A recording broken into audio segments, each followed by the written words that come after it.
Class 7 সামনেই তোমাদের second summative, আর তাই ম্যাট্রিকগুলো কিন্তু তোমাদের জন্য নিয়ে চলেছে বাংলার সব শিওর শর্ট কোয়েশ্চেন, যে কোয়েশ্চেনগুলো কিন্তু তোমরা যদি একবার প্রিপেয়ার করে নাও তাহলে কিন্তু পরীক্ষায় 100% কমন পাবে। আর এগুলোই যদি তোমরা ভালো করে মুখস্থ করে ভালো করে বুঝে পড়ে নাও তাহলে কিন্তু দেখবে পরীক্ষা খুব ভালো হবে এবং নাম্বারটাও কিন্তু একদম খুব ভালো পাবে। তাহলে চলো দেখে নেওয়া যাক বাংলা সব প্রশ্নগুলো। প্রথমে হচ্ছে প্রতিটি প্রশ্নের মান 1।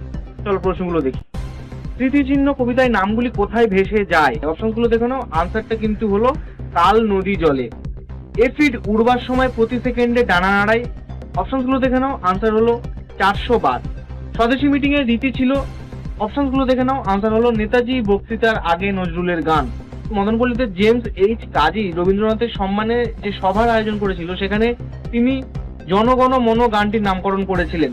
অপশনগুলো দেখে নাও। উত্তর হলো the morning song of India. কাল থেকে মনে মোর লেগে আছে খটকা।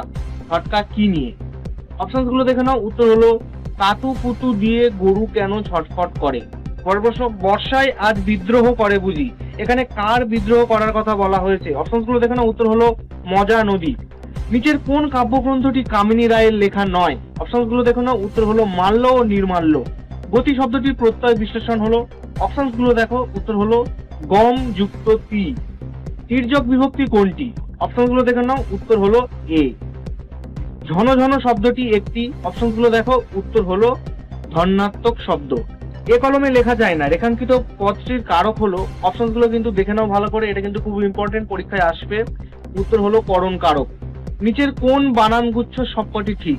অপশনগুলো দেখে নাও। উত্তর হলো বয়ঃসন্ধি, অধঃপাত, অগ্নিশ্বাস। নিচের কোন বানানটি ভুল? অপশনগুলো দেখে নাও। উত্তরটি কিন্তু দেখে নাও।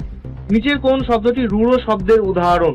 অপশনগুলো দেখে নাও। উত্তর হলো পঙ্কজ। নিচের কোনটি শব্দ দ্বৈতর উদাহরণ নয়? অপশনগুলো দেখো। উত্তর হলো ঝমঝম। রাত্রি এখানে স্বাগত সান্ধ্য। অপশনগুলো দেখো। উত্তর হলো শাঁখে। জবাবটা জেনে নেব। জবাবটা জেনে নেওয়া হবে। অপশনগুলো দেখো। উত্তর হলো মেজদাকে খুঁচিয়ে। উপনিষদে উক্ত চৈরবতী শব্দের অর্থ? অপশনগুলো দেখো। উত্তর হলো এগিয়ে যাও। চিতাবাঘ দৌড়াতে পারে ঘন্টায়। অপশনগুলো দেখে নাও ভালো করে। উত্তর হলো 70 মাইল পর্যন্ত। এরপরে আমরা পরবর্তী চলে এসেছি এসে কিউ টাইপ কোশ্চেন। এগুলো কিন্তু খুব ইম্পর্টেন্ট, প্রতিটি প্রশ্নের মান 1। চলো দেখে নিই। রবীন্দ্রনাথ ঠাকুর জনগণ মনর যে ইংরেজি নামকরণ করেন সেটি লেখো। উত্তরটি কিন্তু দেখে নাও। কৃষক বধূরা কিভাবে টেকি চালায়? উত্তরটি কিন্তু ভালো করে দেখে নাও। ভালো কথা শুনলে কবিতার লোকটি কি করে? ভালো করে উত্তরটি কিন্তু দেখে নাও।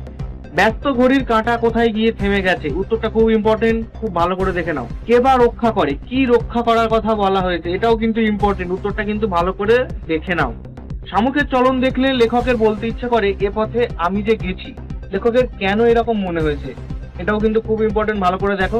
বাংলাদেশ স্বাধীন রাষ্ট্র বলে কোন গানের কতগুলি পংক্তি জাতীয় সঙ্গীত হিসেবে গৃহীত হয়েছে? খুব ভালো করে কিন্তু উত্তরটি দেখে নাও। কুতুব মিনারের প্রথম তলায় কিসের নকশা আছে? উত্তরটি খুব ভালো করে দেখে নাও। এটিপি এর পুরো কথা কি? এটাও কিন্তু খুব ইম্পর্টেন্ট, ভালো করে উত্তরটা দেখো। টিয়ার বাড়ির চালকের নাম কি? উত্তরটা কিন্তু দেখে নাও। মাকুকে ঘড়িওয়ালা কি দিয়েছিল? এটাও ইম্পর্টেন্ট, ভালো করে দেখো। টাকার যে আমার বড় দরকার এ কথা কেন বলেছিল? এটাও কিন্তু খুব ইম্পর্টেন্ট, ভালো করে দেখো। সোনা ওর মুখ টিপে ধরে বলল চুপ বোকা। টিয়া বোকামি করেছে বলে সোনার মনে হলো কেন? এটা কিন্তু খুব ইম্পর্টেন্ট, ভালো করে দেখো। লোকটি চটে গেল, লোকটির চটে যাওয়ার কারণ কি? উত্তরটি ভালো করে দেখে নাও। শামুক চলে যাওয়ার সময় রেখে যায় জলীয় চিহ্ন, সেটি আসলে কি? এটাও ইম্পর্টেন্ট, এটা কিন্তু পরীক্ষায় আসবে এবারে, খুব ইম্পর্টেন্ট, ভালো করে দেখো। কে গোয়ালে ইশারা পাঠায়? উত্তরটি দেখে নাও। চিরদিনের কবিতায় কবি কোন কোন জীবিকার মানুষের কথা বলেছে? এটা কিন্তু পরীক্ষার জন্য খুব ইম্পর্টেন্ট, স্টার মার্ক দিয়ে রাখো। মেঘ চোর কাকে বলা হয়েছে? এটাও কিন্তু খুব ইম্পর্টেন্ট। আমরা পরবর্তী পর্যায়ে চলে যাচ্ছি, এখানে প্রতিটি প্রশ্নের মান কিন্তু 3 করে। চলো প্রশ্নগুলো দেখে নিই। স্মৃতিচিহ্ন কবিতায় কাদের স্মৃতি লুপ্ত হয়ে যায়? কিভাবে এই লুপ্ত হওয়ার ঘটনাটি ঘটে? উত্তরটি কিন্তু খুব ভালো করে দেখে নাও, খুব ইম্পর্টেন্ট। প্রাণী মাত্রকেই খাবার সংগ্রহ করতে হয়, গাছ কিভাবে না দৌড়ে তার খাবার সংগ্রহ করতে পারে? এটাও ইম্পর্টেন্ট, খুব ভালো করে দেখে নাও। রবীন্দ্রনাথ গানটিকে পরেও নানা উপলক্ষে ব্যবহার করেছেন। 1911 খ্রিস্টাব্দের পরবর্তী সময়ে রবীন্দ্রনাথ কিভাবে গানটি ব্যবহার করেন? এটাও খুব ইম্পর্টেন্ট, খুব ভালো করে দেখো। টিকা লেখক কাজী নজরুল ইসলাম। এটা কিন্তু তোমরা খুব ভালো করে দেখতে পারো, এটা অথবাতে আছে প্রশ্নটা। এটাও কিন্তু পরীক্ষাতে প্রায় ঘুরিয়ে ফিরিয়ে আসে, তাই ভালো করে দেখে নাও। কাল স্রোতে কাদের নাম ধুয়ে যায়? এই স্রোতে কাদের স্মৃতি গ্রাস করতে পারে না? এটাও খুব ইম্পর্টেন্ট, খুব ভালো করে দেখে নাও। অথবা যে প্রশ্নটি আছে ব্যাখ্যা করো। এখানে বৃষ্টিমুখর ঘড়ির কাঁটা, এটা কিন্তু খুব ইম্পর্টেন্ট, খুব ভালো করে দেখে নাও। মেঘ চোর গল্পে কাকে মেঘ চোর বলা হয়েছে, তার মেঘ চুরির কৌশলটি সংক্ষেপে লেখো, এটাও ইম্পর্টেন্ট, ভালো করে দেখে নাও। পরবর্তীতে আমরা চলে এসেছি প্রতিটি প্রশ্নের মান কিন্তু 3 করে। চলো প্রশ্নগুলি দেখে নিই। সোনা টিয়ার সঙ্গে হোটেলওয়ালার প্রথম সাক্ষাৎকার বর্ণনা করো। হোটেলওয়ালা দেখতে কেমন, সে সোনা টিয়াকে কিভাবে সাহায্য করেছিল। প্রতিটি প্রশ্ন কিন্তু খুব ইম্পর্টেন্ট, প্রত্যেকটা ভালো করে দেখে নিতে হবে, তাহলেই কিন্তু পরীক্ষায় ফুল মার্কস পাবে। ভালো করে দেখে নাও। তো হোটেল বলে হোটেল, সে এক এলাহি ব্যাপার। বনের মধ্যে এই হোটেল কে চালাতো, তার কীর্তিকলাপের সংক্ষিপ্ত বর্ণনা দাও, এটাও কিন্তু খুব ইম্পর্টেন্ট, ভালো করে দেখে নাও।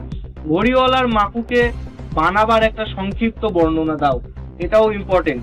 আমরা চলে এসেছি পরবর্তী পর্যায়ে, যেখানে প্রবন্ধ রচনা আছে। প্রতিটি প্রশ্নের মান কিন্তু 8। প্রবন্ধগুলো খুব ইম্পর্টেন্ট, এগুলোর মধ্যে থেকেই কিন্তু পরীক্ষাতে প্রশ্ন আসবে, এগুলোই শিওর শর্ট আসতে চলেছে, তাই ভালো করে কিন্তু প্রতিটা প্রিপেয়ার করো। আর এই ধরনের আরো ইম্পর্টেন্ট আপডেট পেতে তোমাদের পরীক্ষা সংক্রান্ত আমাদের ম্যাট্রিকুলার চ্যানেলটা কিন্তু ফলো করো, শেয়ার করো, ক্লিক করো। আর এই পুরো পিডিএফটা যদি তোমরা পেতে চাও, তাহলে কিন্তু আমাদের অ্যাপটা এখনই ডাউনলোড করো, গিয়ে কিন্তু তোমরা এই পুরো পিডিএফটা দেখতে পাবে।